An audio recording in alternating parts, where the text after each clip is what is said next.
Welcome back guys. कैसे हैं आप लोग। उम्मीद करता हूं कि आप लोग बहुत अच्छे होंगे और आप लोग अपनी पढ़ाई में भी लगे हुए हैं। और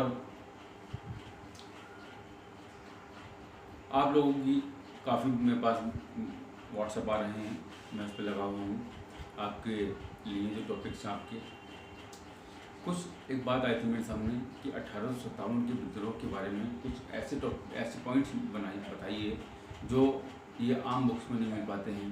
तो उन पॉइंट्स के बारे में आप थोड़ा डिस्कशन कीजिए। तो हस्बे रियायत मेरे नए आने वाले छात्रों से मेरा आदाब, और जो छात्र मेरे साथ में लगे हुए हैं पहले से उनको भी आदाब, नमस्कार। देखिए, ये लोग आप सब लोग जानते हैं कि 1857 का विद्रोह भारत में एक बहुत बड़ा एक क्रांतिकारी आंदोलन था। लेकिन इस पर इतिहासकारों की दो राय हैं। कुछ इतिहासकार कहते हैं कि 1857 का विद्रोह प्रथम स्वतंत्रता संग्राम था, और बीडी सावरकर ने इसको प्रथम स्वतंत्रता संग्राम की संज्ञा दी। और कुछ विद्वानों का मानना है कि 1857 का विद्रोह एक केवल एक विद्रोह था और वो प्रथम स्वतंत्रता संग्राम नहीं था। विद्वान की अपनी अलग अलग राय हो सकती है, इसमें कोई डाउट वाली बात भी नहीं है, आराम से हो सकती है। मेरा आपसे कुछ पॉइंट्स ऐसे हैं जिन पॉइंट्स पर बहुत कम बात होती है। जैसे आपको ये पता है कि 1857 के विद्रोह का मूल कारण क्या था। आप लोग जानते हैं कि 1857 के विद्रोह का मूल कारण चर्बी युक्त कारतूस थे। अभी चर्बी युक्त कारतूस से क्या नुकसान हुआ। चर्बी तो लगी भी उसके अंदर। समझिए, उस वक्त जो कारतूस बनते थे तो उनका जो ढक्कन होता था, ढक्कन वो चर्बी से बनता था, सूअर और गाय की चर्बी से। चूंकि इस्लाम धर्म में सूअर को बिल्कुल हराम माना गया है, और इसी प्रकार हिंदू धर्म में गाय को एक माता का स्वरूप प्रदान किया गया है और आस्था का केंद्र है। कोई भी हिंदू ये नहीं चाहेगा कि मैं अपनी माँ को अर्थात गाय को कत्ल करूं या उसकी चर्बी मुंह में लूं, और कोई भी मुसलमान नहीं चाहेगा कि सूअर की चर्बी का प्रयोग वो करे। वो जो कारतूस थे वो मुंह से खोलने पड़ते थे, मुंह से खोला फिर उसको लगाने पड़ते थे। मेरा टॉपिक बड़ा अहम टॉपिक है, आप लोग इसको ध्यान से सुनना, और जो पॉइंट्स आपको लगे कि पॉइंट्स लिखने वाले हैं तो एक डायरी लीजिए आप, और डायरी में अपने पॉइंट्स को मेंशन करते रहो। देखिए, ये बात है आपकी 1857 की। जनवरी से ही इसमें एक आम बात आने लगी थी कि एक तो कमी ये थी कि भारतीय और ब्रिटिश सैनिकों का अनुपात में अगर एक ब्रिटिश सैनिक है तो 6 भारतीय सैनिक होंगे एक टुकड़ी में, और उस एक ब्रिटिश सैनिक का वेतनमान ज़्यादा होगा और जो 6 सैनिक भारतीय होंगे उनका वेतनमान कम होगा, जबकि वो सेम पदों पर काम कर रहे हैं। ये इसका दूसरा रीज़न भी हो सकता है। पहला रीज़न चर्बी युक्त कारतूस, दूसरा रीज़न ये भी हो सकता है कि 1:6 एक ब्रिटिश सिपाही और 6 भारतीय सिपाही, और ब्रिटिश सिपाही को ज़्यादा वेतन ज़्यादा सुविधाएं और भारतीय सिपाही को कम वेतन कम सुविधाएं।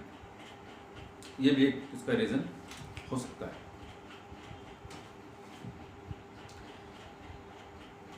मैं लेक्चर ज़्यादा लंबा ना करते हुए मैं आपको इन शॉर्ट में मैं बताने की कोशिश करूँगा कि सबसे पहले एक तो हमारे बच्चों में ये भ्रम है कि बैरकपुर छावनी मेरठ में है, उत्तर प्रदेश में। मैं इसको कई बार प्रूव कर चुका हूँ और आज फिर मैं एक बार इस बात को आपको सामने रख दूं कि बैरकपुर छावनी वास्तव में कहाँ पर है, जहां से मंगल पांडे ने विरोध किया।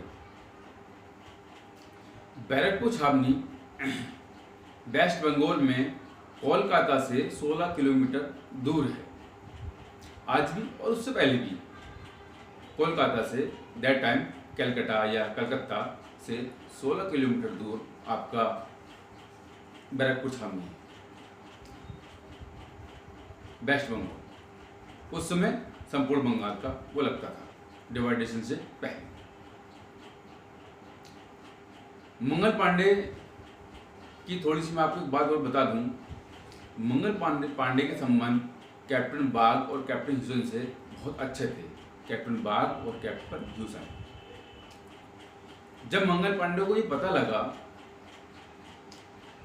कि जो नए कारतूस बनकर आए हैं ब्रिटेन से, उनके ढक्कन जो हैं चर्बी से बने हुए हैं और वो जो चर्बी है वो सूअर के मांस की और गाय के मांस की चर्बी उस पर लगी हुई है। क्योंकि मंगल पांडे एक ब्राह्मण था, बंगाली ब्राह्मण था और वह अपने नियमों का पालन करता था। जब इस बात को पता लगा तो मंगल पांडे जाकर मिले कैप्टन बाग और कैप्टन ह्यूसन से, और मंगल पांडे ने एक बात रखी कि मैं जो सुन रहा हूं कि नए कारतूसों में सूअर और गाय की चर्बी है, क्या यह बात सही है या गलत है। उन्होंने कहा कि चूंकि उनके अच्छे संबंध थे तो मंगल पांडे साहब से कहा कि हम अपने बड़े अधिकारी से पूछकर आपको बता देंगे। मंगल पांडे शांत हो जाते हैं और वो चले जाते हैं। लेकिन एक अगले दिन की बात है या चंद दिनों की बात में वो कैप्टन बाग और कैप्टन ह्यूसन जाकर अपने जो आला अधिकारी हैं उनसे मिलते हैं।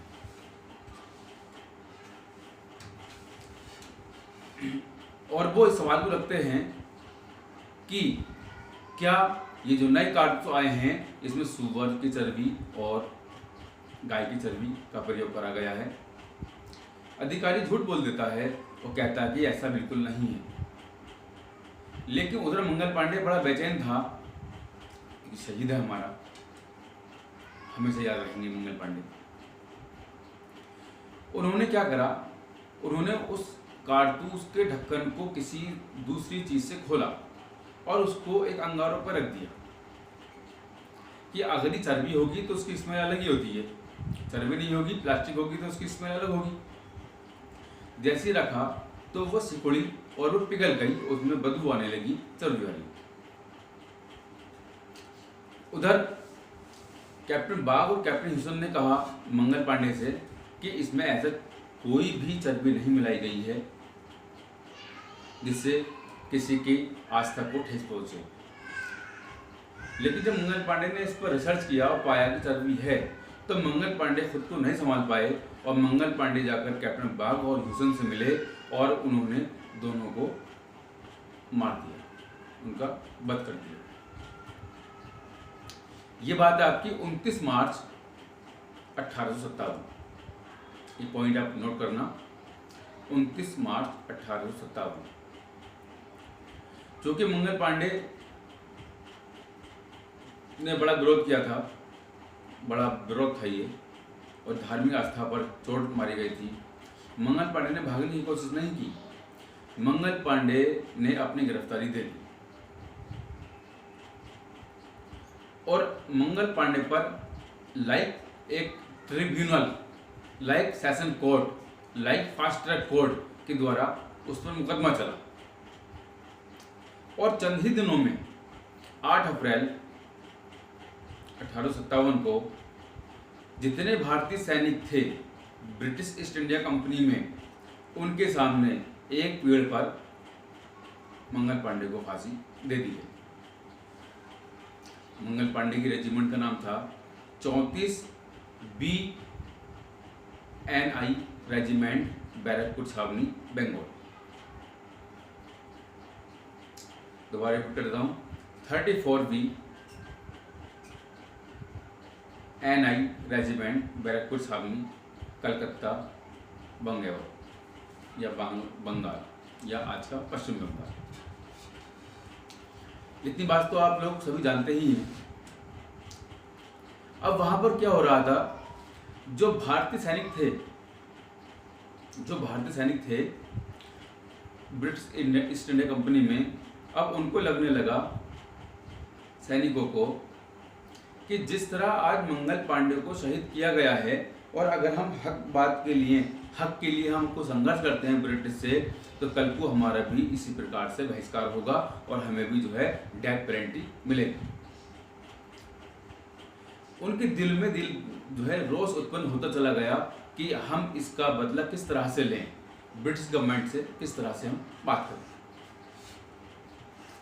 लेकिन ब्रिटिश सरकार भी अपने अहंकार में थी, क्योंकि कंपनी को फुल सपोर्ट मिल रही थी ब्रिटेन से, चूंकि चार्टर एक्ट 1833 के द्वारा कंपनी के व्यापार के एक अधिकार को और कंपनी के व्यापारिक अधिकार को ही समाप्त कर दिया गया, और कंपनी से कहा कि अब आप व्यापार ना करके आप केवल यहाँ पर साम्राज्यवादी नीति को अपनाओ, आप भारत में साम्राज्य ब्रिटेन का आगे बढ़ाओ, और व्यापार करने के लिए हम ब्रिटेन की और कंपनी को यहाँ पर भेज रहे हैं।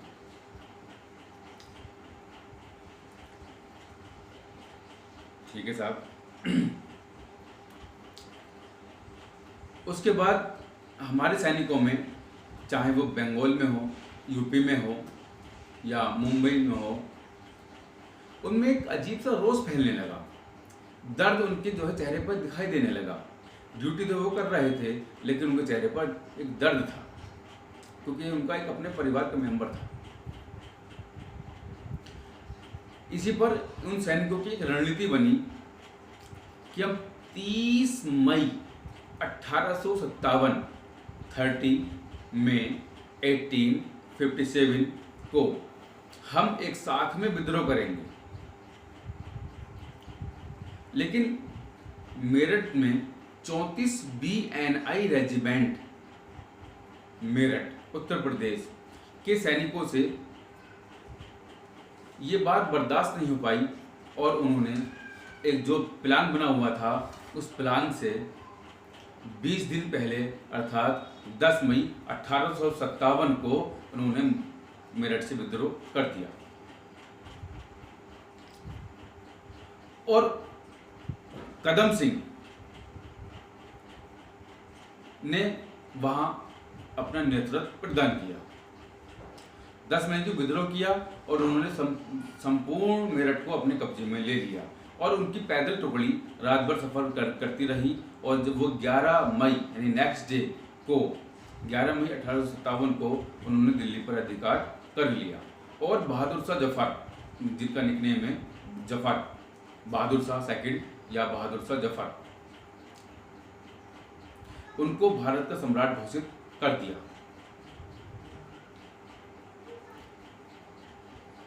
अब ये संघर्ष फैलने लगा, ये विद्रोह फैलने लगा। ये विद्रोह जो फैला मेरठ, दिल्ली, मेरठ में नेतृत्व करते हैं कदम सिंह, दिल्ली में मुगल सम्राट, अंतिम मुगल सम्राट बहादुर शाह जफर सेकंड, बिहार जगदीशपुर में कुंवर सेन, उत्तर प्रदेश में अवध में बेगम हजरत महल, कानपुर में नाना साहब तात्या टोपे, झांसी में झांसी की रानी लक्ष्मीबाई,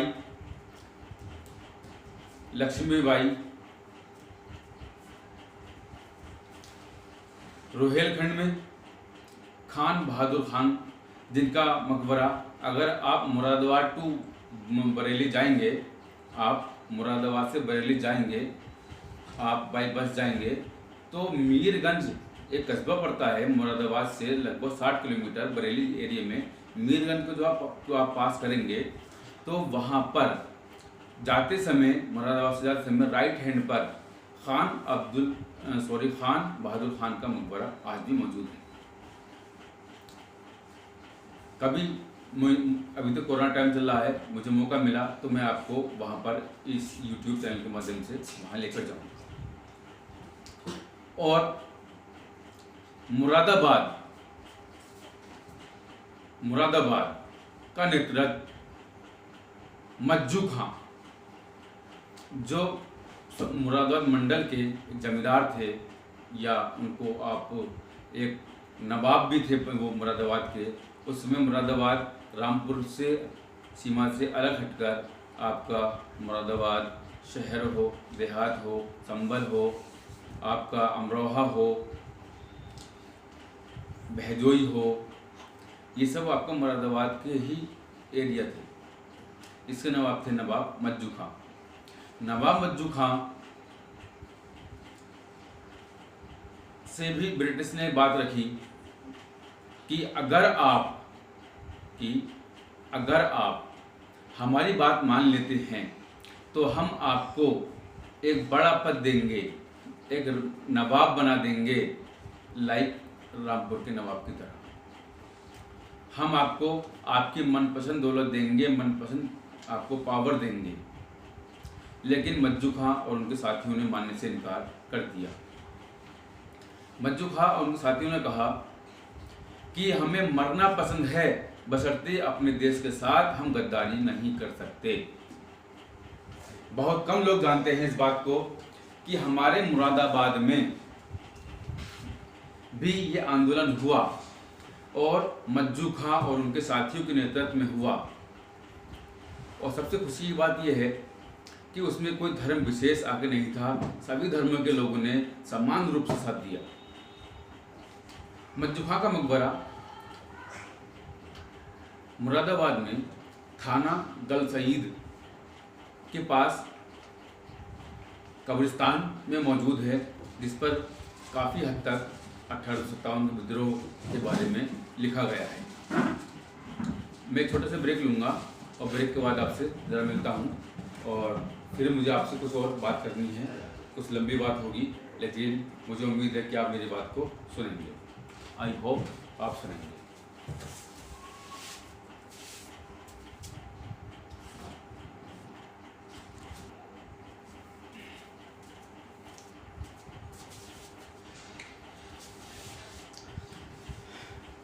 वेलकम बैक, आपका स्वागत है माय यूट्यूब चैनल सफलता क्लासेस बाय नासिर हुसैन।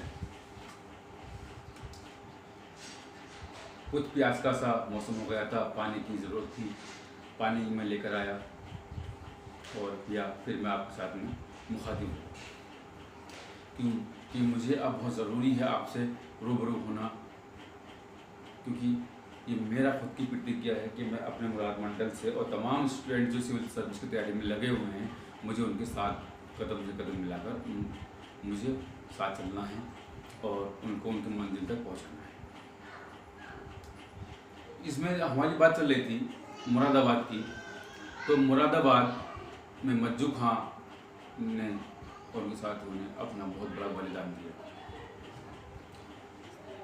मज्जू खां ने जब मानने से इनकार कर दिया तो मज्जू खां और उनके साथियों को मुरादाबाद के अंदर घोड़ों से खींचा गया। घोड़ों पर ब्रिटिश का नुमाइंदा बैठा हुआ था, सोल्जर्स या सिपाही, और मज्जू खां और उनके साथियों को हाथों से बांध दिया गया और उनको पूरे शहर में खींचा गया। बड़ी ही दर्दनाक बात। लेकिन मैं आपसे एक बात यहाँ पर कहना चाहता हूँ, अगर कोई वतन के लिए शहीद होता है, कोई हक के लिए शहीद होता है, तो उसको कोई भी नुकसान नहीं पहुँचता है, ना उसको दर्द होता है, उसको दर्द भी नहीं होता है और उसको कोई भी नुकसान नहीं पहुँचता है, क्योंकि वो हक के लिए संघर्ष कर रहे हैं, ना कि वो हक को दबाने के लिए। मेरा कहना बहुत आसान है, लेकिन उस फीलिंग को समझना बहुत ज़्यादा टिपिकल है। लास्ट क्या हुआ, 2 स्थानों पर मज्जू खां की टीम को खड़ा कर दिया गया। एक तो थाना गल शहीद के पास, नाम सुन लो आप, गल शहीद यानी शहीदों के गले काटे गए, इसलिए वो स्थान पड़ा गल शहीद। गले काटे गए किनके? शहीदों के, गल शहीद नाम पड़ा। और इनके आधे सोल्जर्स इनके जो थे उनको थाना कटघर पर पेड़ों से बांध दिया गया और फंदा लगा दिया गया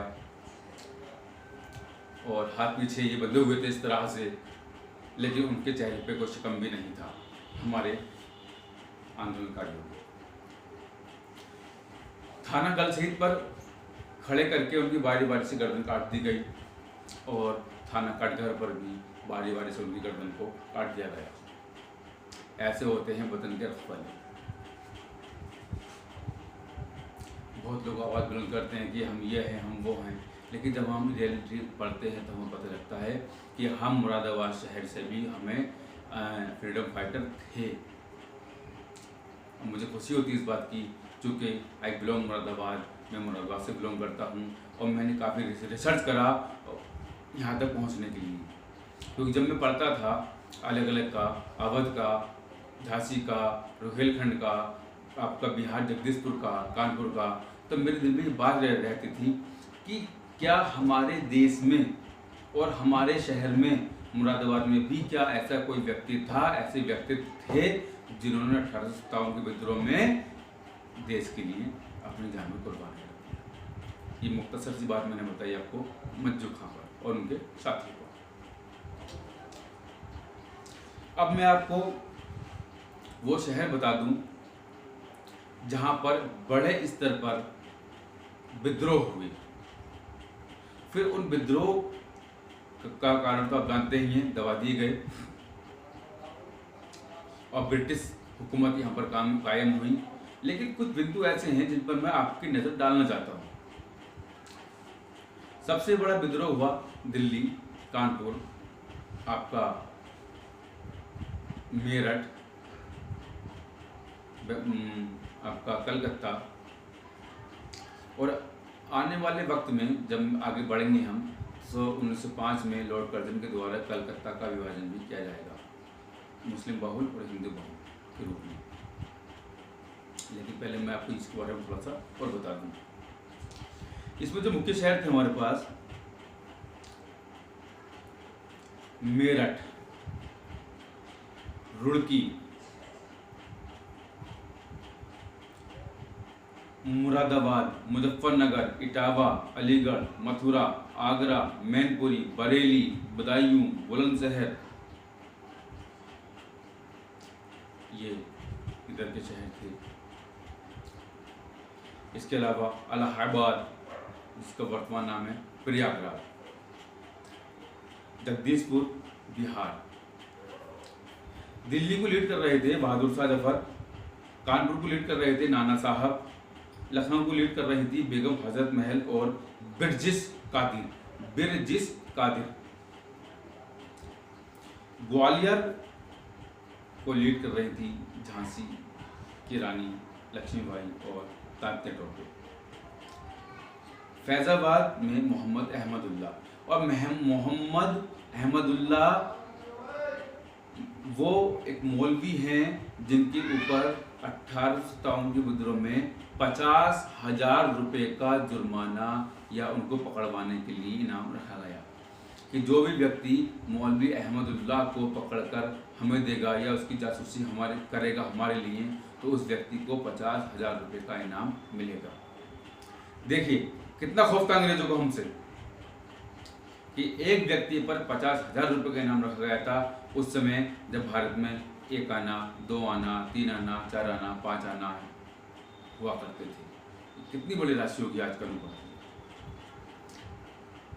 तो मैं तो कहता हूँ कि ए खुदा, जान दी हुई तेरी है, हक तो ये है कि हक अदा न हुआ।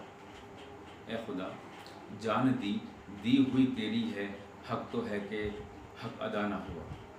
कि हम अपने खुदा, अपने ईश्वर की एक सांस का भी हम कोई बदला नहीं दे सकते। बड़ी बड़ी बातें फेंकने कि साहब ये सेंटर है, वो सेंटर है, ऐसे हवा वैसे हवा, मैं गुरु, कोई महागुरु, कोई जीएस गुरु, कोई मैथ गुरु, कोई हिंदी गुरु। बड़े बड़े महान हस्तियों ने अपने आप को गुरु नहीं कहा और आज के जो लड़के हैं वो अपने आप को गुरु कहलवाते हैं।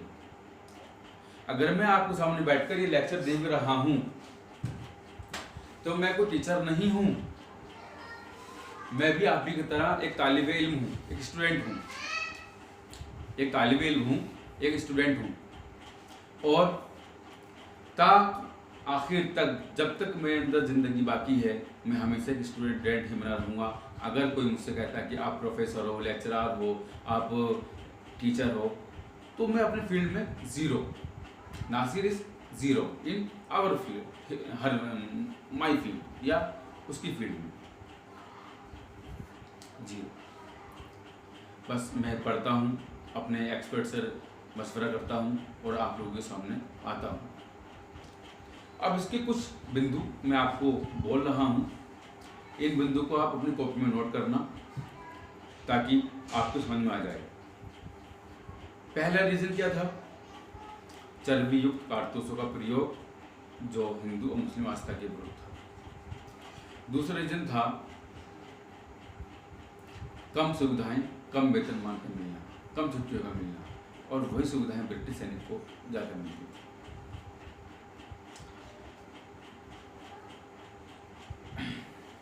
और थर्ड क्या था? थर्ड कह लो उसको कि मंगल पांडे की, जो हमारे शहीद है मंगल पांडे, उनको जो सजाए मौत दी गई सार्वजनिक रूप से, उसका रोष था। इस विद्रोह में कौन कौन से ऐसे शहर हैं जहां पर ये विद्रोह नहीं हुआ और वहां के जमींदारों ने या वहां के राजाओं ने ब्रिटिश सरकार का साथ दिया? बड़े अफसोस की बात है, ब्रिटिश का साथ दिया। पंजाब में विद्रोह नहीं हुआ, राजपूताना ने विद्रोह नहीं किया, पटियाला ने विद्रोह नहीं किया, हैदराबाद में जरा सा विद्रोह नहीं हुआ, मद्रास में भी जरा सा विद्रोह नहीं हुआ, और मद्रास के शासकों ने भी विद्रोह नहीं किया। ये हमारे वो लोग हैं जिन्होंने 1857 के विद्रोह में भारतीयों को साथ नहीं दिया।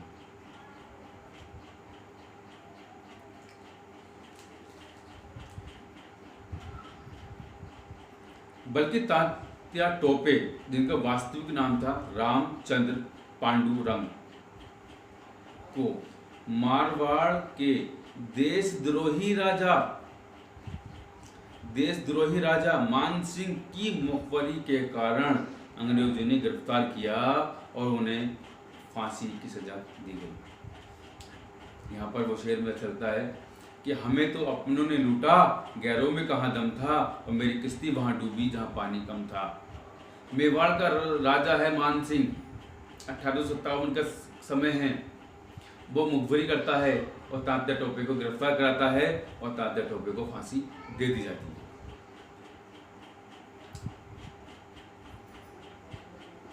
क्या कहूँ, फीलिंग्स आई थी देश के लिए।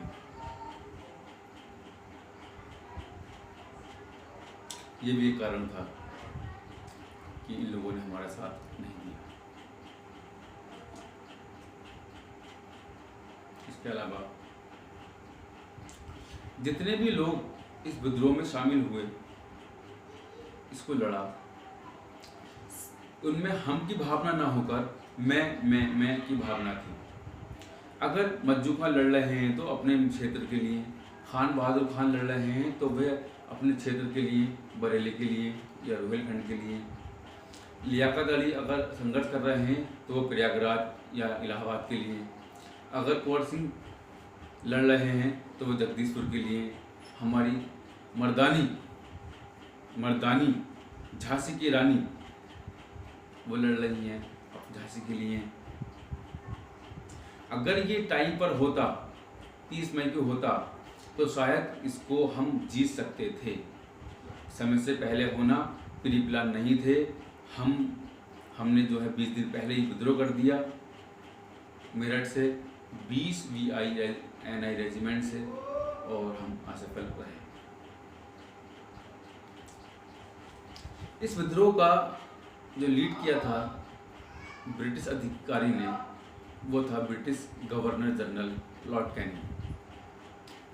लॉर्ड कैनिंग को 1858 में जो भारतीय परिषद अधिनियम 1858 भारत में लागू किया गया, तो उसके द्वारा उनको भारत का पहला वायसराय बनाया गया। तो ये निम्नलिखित कुछ कारण हैं जिनमें कुछ देश के लोगों ने साथ नहीं दिया, कुछ गद्दार बने, कुछ हमारी नीतियां हम वाली नहीं थी, मैं वाली थी, और इस तरह से हम ब्रिटिश सत्ता के अधीन हो गए। तो गाइस, मैं समझता हूँ कि आज मैंने एक स्टोरी की तरह आपको ये पढ़ाने की कोशिश की है, बताने की कोशिश करी है। आपकी समझ में आता है, कैसे समझ में आया, आप मुझे कमेंट्स के माध्यम से ज़रूर बताना, क्योंकि मुझे इस पर आपसे वो बात करनी थी जो कुछ पॉइंट्स ऐसे थे जिन पॉइंट्स पर आज तक बात मुझे नहीं मिली। आपको कैसा लगा वीडियो, लाइक करना। मैं भी काफ़ी कोशिश कर रहा हूँ, कोरोना काल में घर से बाहर में नहीं निकल पा रहा हूँ। मैं चाह रहा हूँ कि मेरा यही मीडियम अब बन जाए ताकि मेरी बात, मेरा मैसेज हमारे बच्चों तक पहुँच जाए। सेंटर सब बंद पड़े हुए हैं, हम यूसू में शामिल हैं। स्टूडेंट्स को प्रॉब्लम है, पढ़ाई कैसे करें, ऑथेंटिक लेक्चर उनको कैसे मिले, फर्जी बाड़ा कैसे ख़त्म हो यूट्यूब पर लेक्चरों का। इसीलिए मैं यहाँ पर आया और मैंने आपको एक यूट्यूब क्लास देने की कोशिश करी, और इंशाल्लाह चंद दिनों में, समय के बाद मैं आपको यूट्यूब ऑनलाइन क्लासेस भी दूंगा। तो ये बात थी हमारी 1857 के विद्रोह की। इसमें एक अहम सवाल और लास्ट में मैं कहते जा रहा हूँ आप लोगों से, वीडियो समाप्त कर रहा हूँ अपनी, कि 1857 का विद्रोह देखने वाला एक प्रसिद्ध शायर मिर्ज़ा गालिब था। मिर्ज़ा गालिब ने 1857 का विद्रोह स्वयं अपनी आंखों से देखा। क्या पता है आपको, बहादुर शाह जफर को जब गिरफ्तार किया गया था तो उनके दो बेटों को, एक लेफ्ट में थे एक राइट में थे, बहादुर शाह जफर के सामने ही गोली मार दी गई और दोनों भाई कौन उस पर उनकी शहीद हो गई। और बहादुर शाह जफर और उनकी बेगम जीनत महल को रंगून भेज दिया गया, जहां उन्होंने 1866 ईस्वी में 1866 में रंगून में उन्होंने अंतिम सांस ली, और उनका मकबरा आज भी वही है।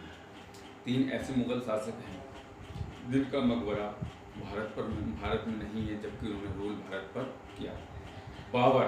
बाबर मुगल का पहला राजा है, संस्थापक है, उसका मकबरा काबुल अफगानिस्तान में है। जहांगीर सम्राट है भारत का।